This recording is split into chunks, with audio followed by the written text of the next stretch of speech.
Kenapa saya harus sosialisasikan? Karena punya tugas dari Jawa Barat.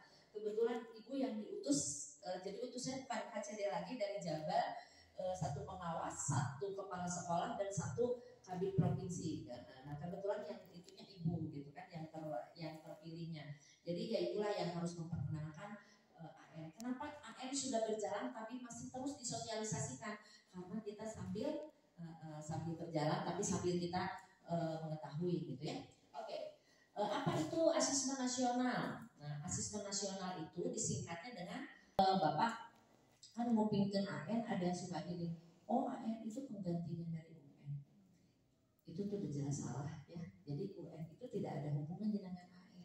Kalau AN itu masuknya ke nilai rapot pendidikan sekolah, kalau UN itu masuknya ke nilai individu anak didik ya. Oke? Kita karena masih ada guru tadi kan, Bu pami AN teh naon asesmen nasional kira laku kumaha Bu AN teh masih diam gitu. Nah makanya sekarang sudah tidak bisa ya karena udah ada sosialisasi. Maka tasnya Pak nomor 2. Oke. Apakah asesmen nasional itu menggantikan ujian nasional?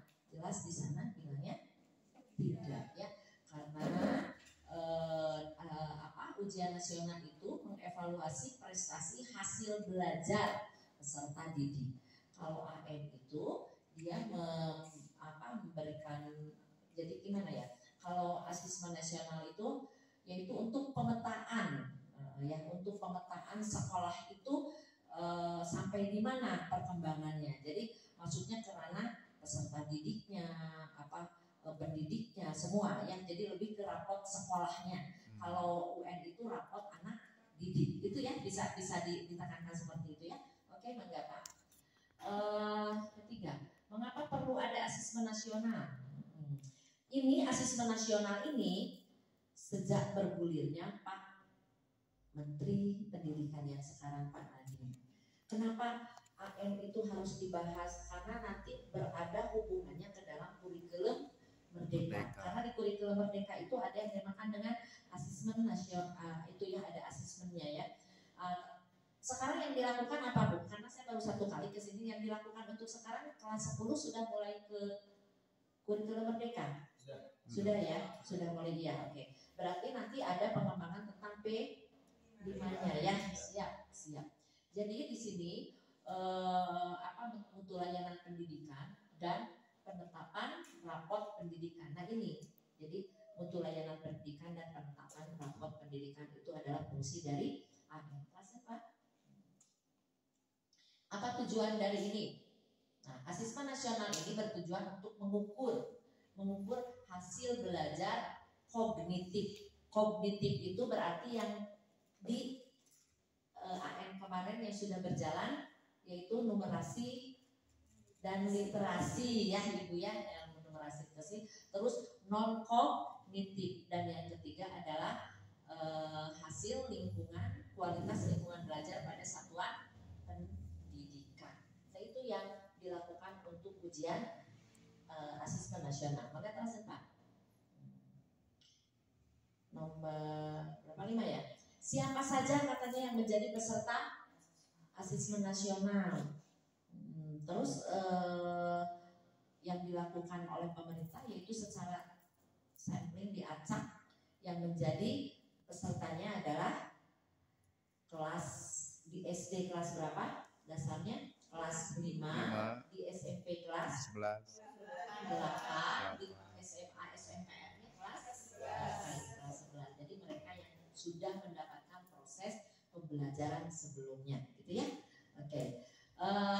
Yang kedua, seluruh pendidik ya di setiap satuan pendidikan yang terdaftar pada data Dapodik. Jadi anak didiknya yang terdaftar pada Dapodik. Nah, kepala satuan pendidikannya, seluruh kepala satuan pendidikan di setiap satuan ya yang terdaftar juga pada Dapodik sama. Jadi kita juga Bapak Ibu guru yang sudah termasuk ke dalam Dapodik. Karena yang mengacaknya itu adalah dari pusat yang Kemendikbud Ristek gitu ya. Terus gini, samplingnya dari mana? Siapa yang mengacaknya dari itu? Siapa Bu? Jadi langsung dari dari pusat. Jadi kita tidak bisa memilih anak-anak yang pintar, anak-anak yang biasa, atau mau ada pintar, ada sedang, ada biasa gitu, nggak bisa. Jadi kita itu menerima apa yang sudah disetting dari atas, termasuk Bapak Ibu guru. Oke, maunya Pak? Lanjut. Atas ada di atas 8. Nah, ini. Mengapa asesmen nasional itu hanya diikuti oleh sebagian? Nah, alasannya, biar tahu alasannya, secara metodologi pemilihan ya peserta asesmen nasional ini telah menggambarkan, karena secara acak gitu ya, jadi telah menggambarkan kualitas pembelajaran di masing-masing satuan pendidikan. Karena gini, sebetulnya asesmen nasional itu memang tidak berefek kepada ujian nasional, tidak ada, apalagi ke peserta didik. Dan asesmen nasional itu bukan untuk mengejar nilai. Mengejar, yang kita kejar itu adalah, meskipun dari pusatnya memang sudah ada. Kalau yang sudah menjawab ini, oh ini literasinya sudah bagus, oh numerasinya yang kurang, ataupun survei lingkungan belajar atau karakternya gitu kan ya, yang non kognitif ini tuh yang masuk ke dalam profil pelajar Pancasila yang terdiri dari berapa Bu? Profil pelajar Pancasila tuh 6, siap ya. Oke, ya. Oke, ya ini ada hubungannya dengan yang non kognitifnya itu. Oke, apakah sampel asesmen nasional ini bisa menggambarkan kondisi antara satuan pendidikan dengan jumlah peserta didik banyak dan sedikit? Iya, pastinya. Ada nggak sekolah yang kalau di SMA kita kan yang dimintanya itu 45 ya, 45 untuk sampling, hasil samplingnya, terus 5 cadangan. Nah, kalau di SD 30 ya, itu Pak SMP juga 45, SMP 45. Nah, itu yang dilakukan sampling untuk itunya. Terus selanjutnya Pak, oke, 10. Apakah ketidakikutsertaan peserta didik dalam asesmen mempengaruhi nggak hasil belajar peserta didik? Tidak. Jadi tidak mempengaruhi, karena nilai hasil belajar peserta didik ini tertuangnya pada laporan kemajuan belajar, sehingga tidak dipengaruhi oleh asesmen nasional. Terus begini, kalau yang menjawab peserta didik, kan peserta didik itu kadang-kadang bisa saja karena di situ ada pilihannya ya, dia memilih secara acak diterka-terka ataupun apa juga, ya bisa saja dia tidak mau membaca ataupun hasilnya. Jadi hasilnya bisa dikatakan akurat atau tidak. Tapi kita kembali lagi kepada seorang pengajar, khususnya bagi kita, berilah pemahaman kepada anak didik ya, bahwa ini adalah hasil pikiran kalian yang memang harus secara dipikir juga gitu, tidak ditebak secara jujur. Karena gini, peserta didik kemarin yang ibu tahu waktu menjadi pengawas tiap-tiap uang asesmen nasional, apa sih yang agak sulit? Dia kan banyak soalnya itu kan panjang ya, betul ya, asesmen itu namanya panjang, di literasi apalagi. Jadi literasi itu kan biasa dengan cerita gitu kan. Literasi itu kan dengan cerita, jadi tidak to the point, jadi dia dibawa dulu cerita, akhirnya dia kan bisa menerka-nerka gitu kan. Istilahnya kita daya nalar kita dengan betul Bu. Kalau numerasi itu dengan ada hitungan. Nah, itu salah satunya ya. Nah, itu juga harus ditanamkan kepada anak didik, jangan sampai diterka-terka ataupun apa. Terus ada sih yang bikin deg-degannya anak didik itu kan dia pakai waktu ya. Betul ya, ada waktunya ya Pak ya. Itu kan ada waktu, jadi gitu, kalau sudah habis waktu ya selesai gitu kan. Kalau masih belum ini bisa masih membuka begitu ya. Nah, Bapak Ibu juga kemarin yang mengikuti untuk asesmen semua kok. Semua ikut ya? Iya, yang Sulija, betul. Kalau guru itu hanya survei lingkungan belajar, kalau anak didik makan semua. Anak didik seempat-empatnya, kalau Bapak Ibu guru lebih kepada survei lingkungan belajarnya. Yaitu ya Bapak Ibu. Jadi kita lebih ke mengukur apakah kita perlu mempertahankan rapot pendidikan kita lebih baik, bukan perlu lagi kewajiban kita. Karena kan kalau kita tidak memegang satu instansi, biarin sekolah rapot pendidikannya itu pasti akan berimbas kepada kita juga. apalagi kan sekarang ini tuh istilahnya begini, lagi disosialisasikan, lagi dicoba, dan pada akhirnya di 2024 kita ini kan sudah masuk ke dalam kurikulum merdeka. Jadi semua tidak mau tidak mau serempak semua harus sudah kurikulum merdeka, gitu kan ya. Nah itu, dan bentuk soalnya nanti tuh bentuknya akan seperti asesmen nasional ini, bentuk-bentuk soalnya. Jadi Bapak Ibu dituntutnya untuk seperti itu, memberikan soal itu ya. Jadi tidak C1 C2 lagi, tapi harus sudah lebih lebih tinggi mungkin gitu ya. Sampai sini tidak terlalu cepat Bapak Ibu? Tidak. Enggak ya. Jadi kami ada cerewet kami dina tempo kan harusnya kan tidak presto gitu kan. Presto itu kan sempat jadi largo juga jangan ya, iya saya lagi moderator begini ya. Oke, enggak pasti enggak. Aspek apa saja katanya yang diukur dalam asesmen nasional. Nah ini Pak, hasil belajar kognitif yaitu yang tadi membaca ya, yaitu literasi dan numerasi sudah ya. Terus yang keduanya non kognitifnya yang tadi diterangkan dari 6 karakter profil pelajar Pancasila. Nah ini yang tadi sama Bu Popon yaitu disampaikan. Yang ketiganya aspek kualitas lingkungan belajar.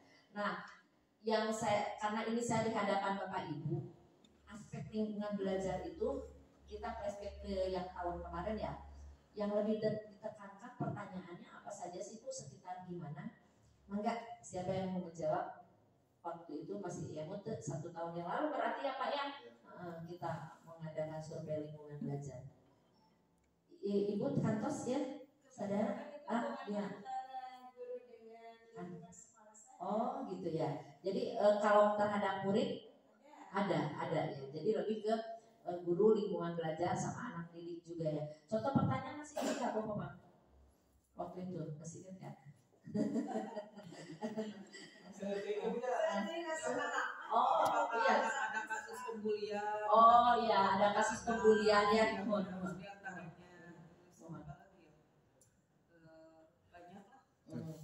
Anak menengok orang temannya sakit tidak itu kan. Iya, seperti itu ya Bu ya. Oke, jadi tapi bukan ke literasi numerasi, kalau kita lebih ke survei lingkungan belajarnya.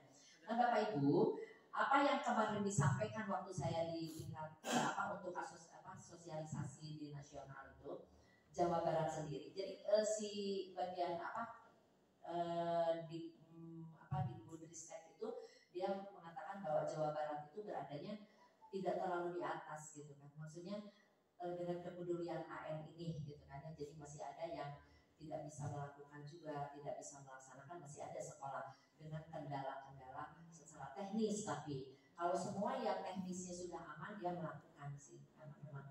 Itu diusahakan untuk ikut semua. Satu itu, jadi yang tetap aja yang tingkatannya lebih cepat itu ya beradanya di DKI, gitu kan ya, secara nasional.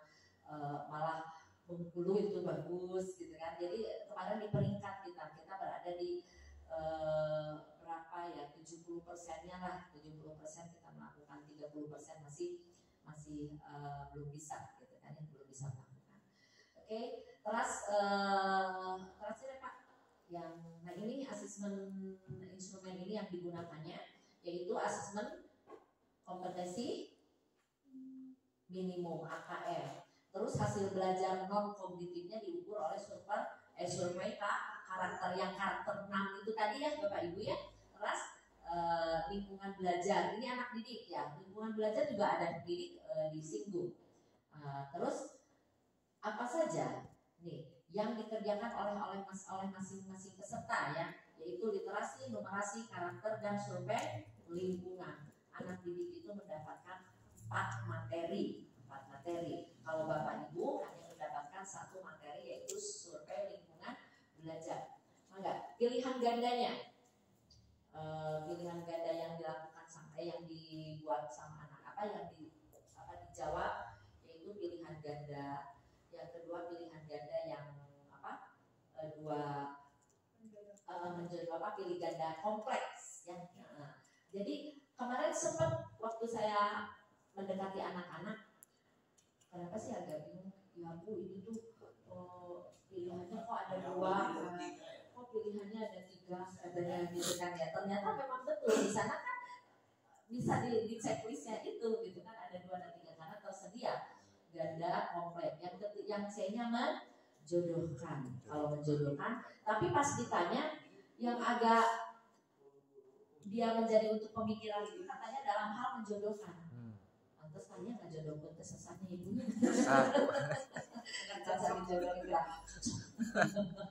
Oke, itu adalah terus ada uraian singkat ya. Nah, yang seterusnya uraian singkat, terus isian singkat, yang terakhirnya adalah uraian.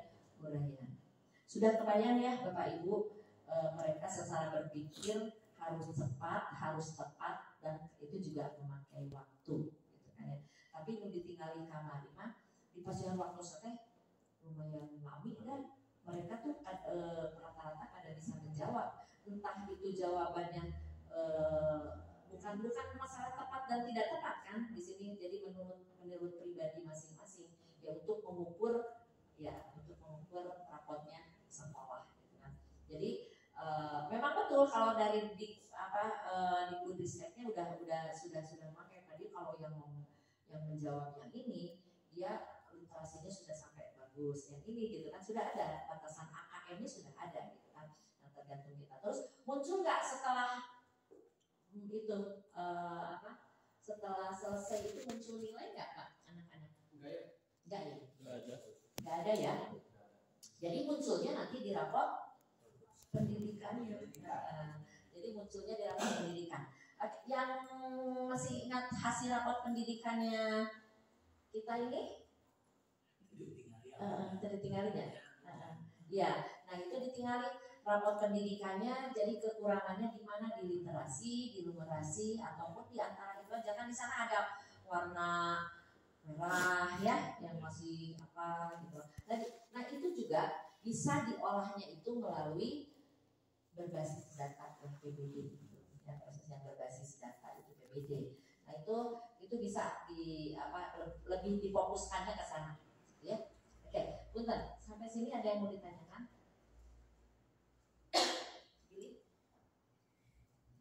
Astagfirullah, jelasnya. karena ya emang enggak.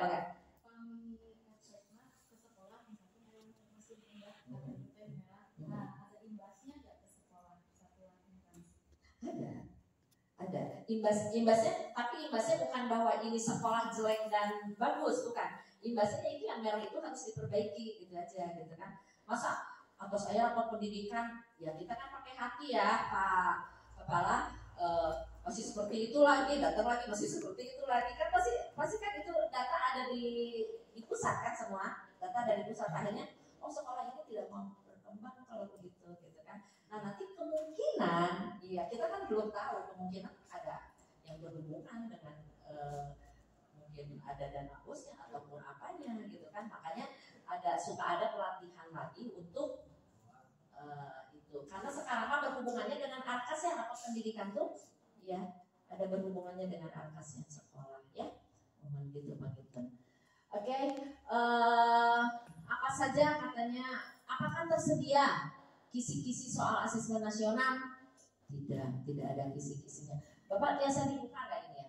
Nah, yang diunduh, yang HTTPS itu, biar Bapak Ibu yang saya terangkan itu lebih jelas tadi, enggak? Ini aja. Ada ya suaranya ya?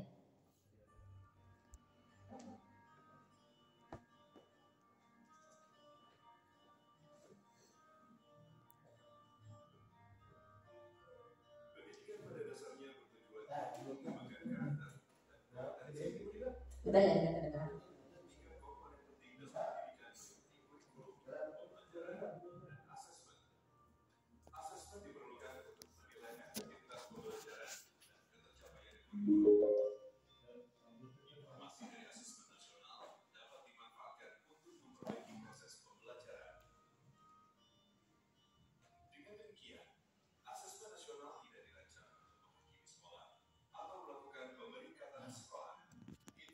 karakter, dan survei lingkungan belajar. Komponen asesmen kompetensi minimum terdiri dari literasi membaca dan numerasi. Literasi membaca adalah kemampuan untuk memahami, menggunakan, mengevaluasi, merefleksi lingkungan belajar. Responden murid akan dipilih secara acak dengan jumlah maksimal 30 murid SD atau MI, 45 murid SMP atau MTS, dan 45 murid SMA.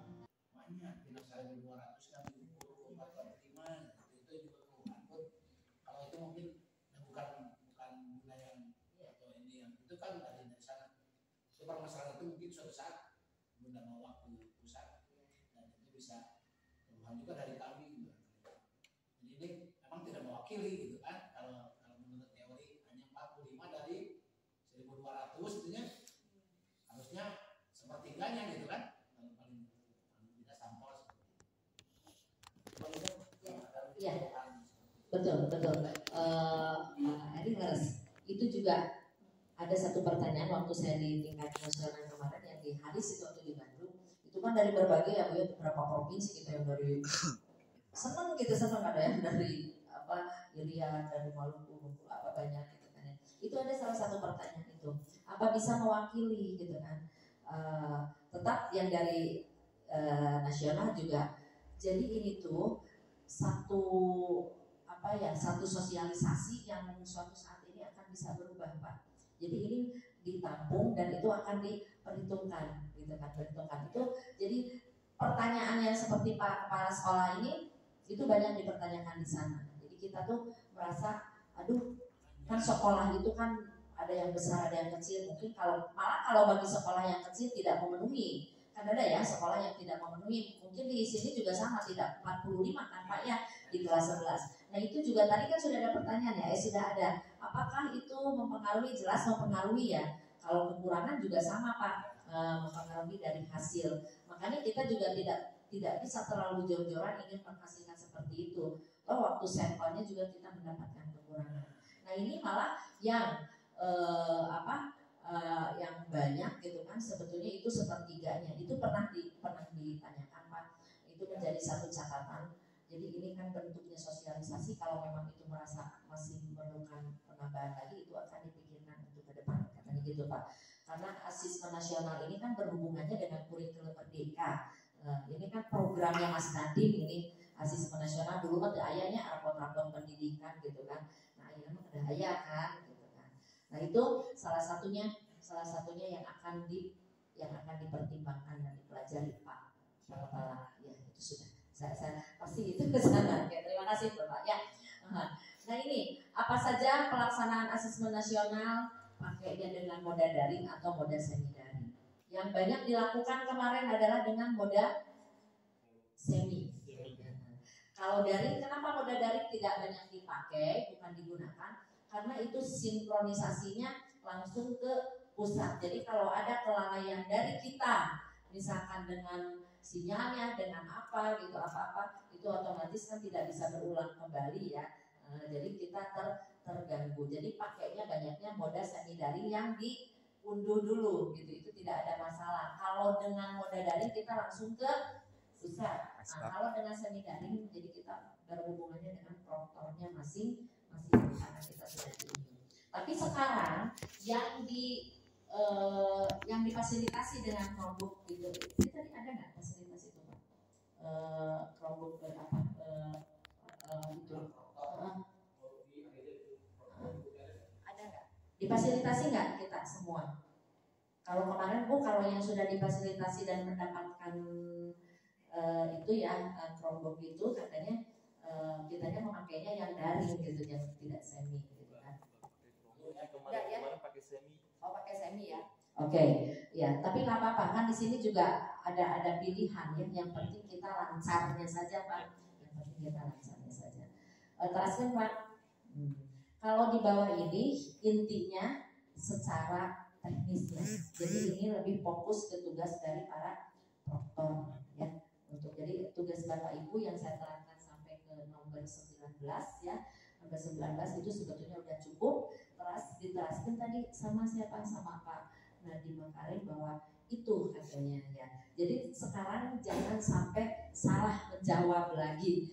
Kenapa sudah berjalan tapi masih ada sosialisasi, sudah berjalan masih ada. Jadi mereka juga bertahap. Satu itu. Yang kedua, kurikulum merdeka juga sama. Ada yang menjadi pertanyaan apa lagi nih? Gini katanya. Sekolah kita ini kan sudah sekolah besar, gitu ya. Bagi sekolah-sekolah yang sudah banyak murid, sudah merasakan itu sekolah yang memang mumpuni, gitu kan. Kenapa kurikulum merdeka itu tidak sudah ada sekarang pelaksanaan kurikulum merdeka langsung semua gitu kan, tidak bertahap, gitu kan ya. Jadi seolah-olah kita tuh dikatakan sekolah yang tidak siap, padahal kita SDM-nya udah bagus siap, gitu kan. Seperti itu. Ada pertanyaan seperti itu. Ini tidak jauh beda, kurikulum merdeka ini seperti sama dengan asesmen ini, AM ini. Jadi diawali dengan ini dulu, mungkin dari samplingnya juga seperti itu. Nah kita nanti akan berkembang pastinya dari hasil, oh iya ternyata ini, gitu kan. Nah, dia mungkin akan. Nah seperti kurikulum merdeka diawali dengan kelas, bukan dari kelas, diawalinya dengan sekolah penggerak yaitu ya. Yang sudah mendapatkan sekolah penggerak itulah yang mereka lakukan dengan kurikulum merdeka. Yang tidak mendapatkan sekolah penggerak, mereka bisa memilih, begitu kan ya?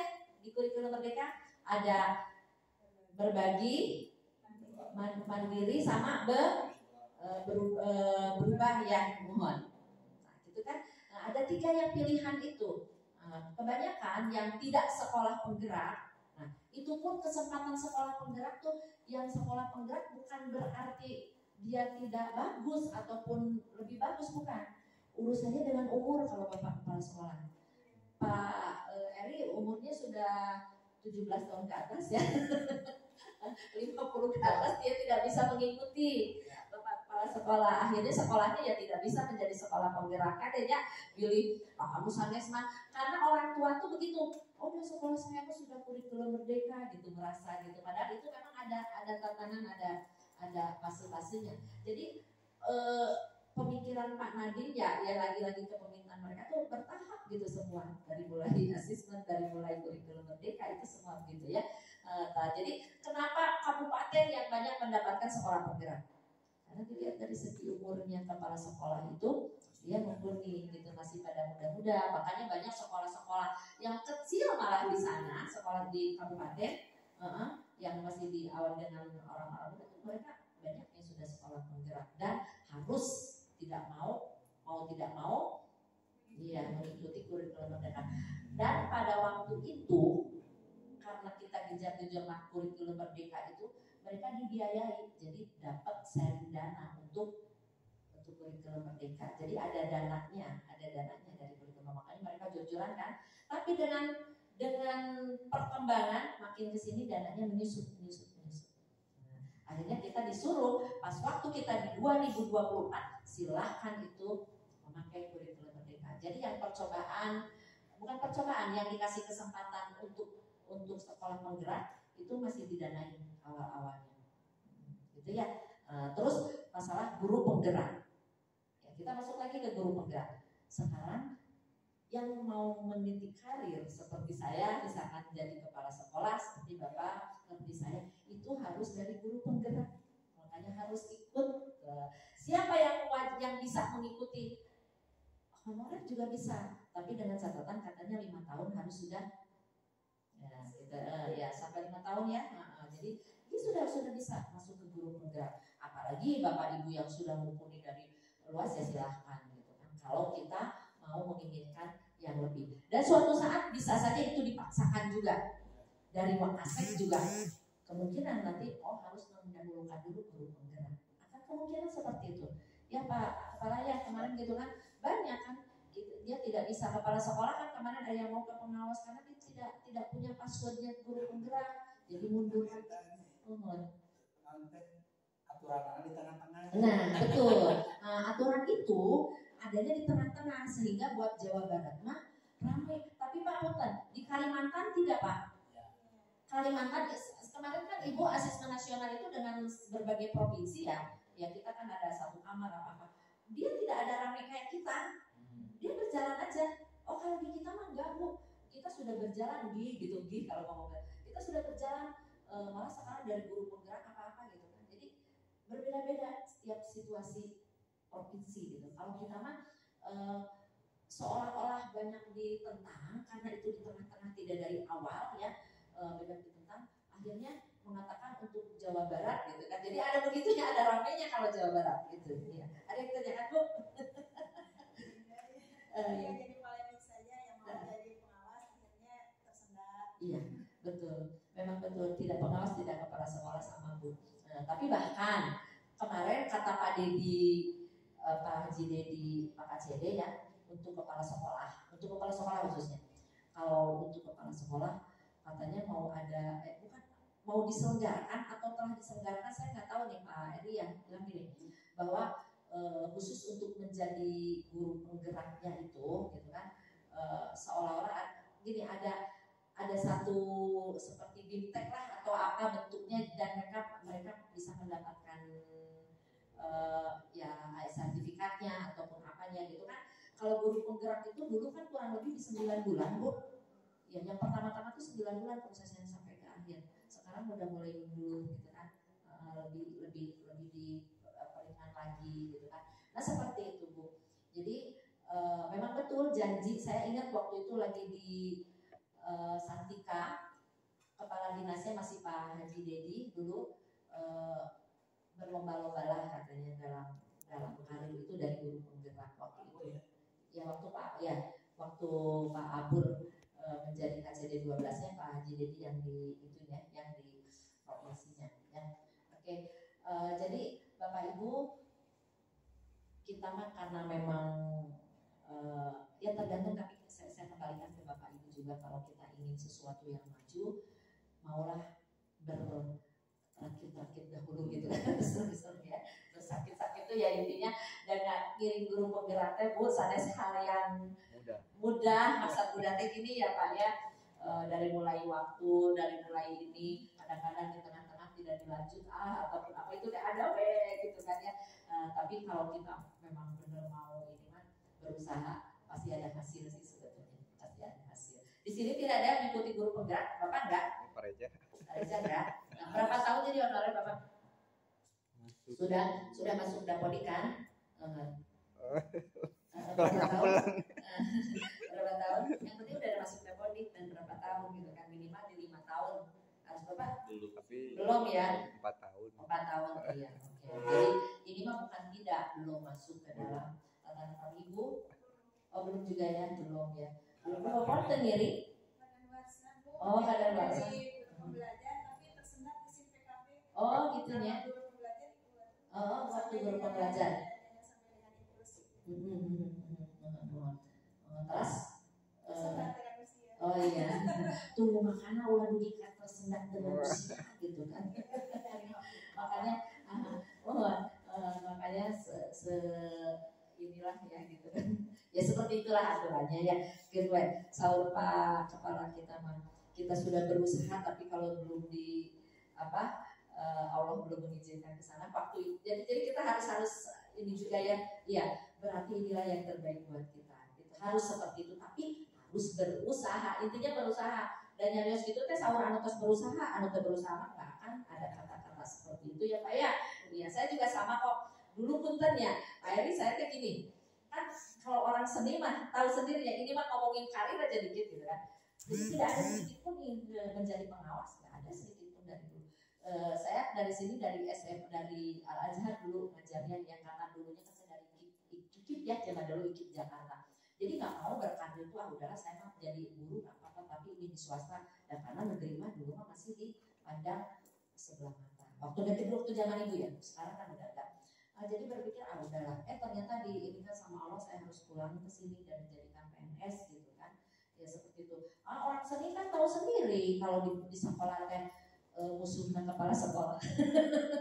Karena mobilnya tinggi Bu, kita kemana-mana belajar ditinggalkan, tapi sekolah kan perlu maju. Jadi sok bingung ya orang seni mah.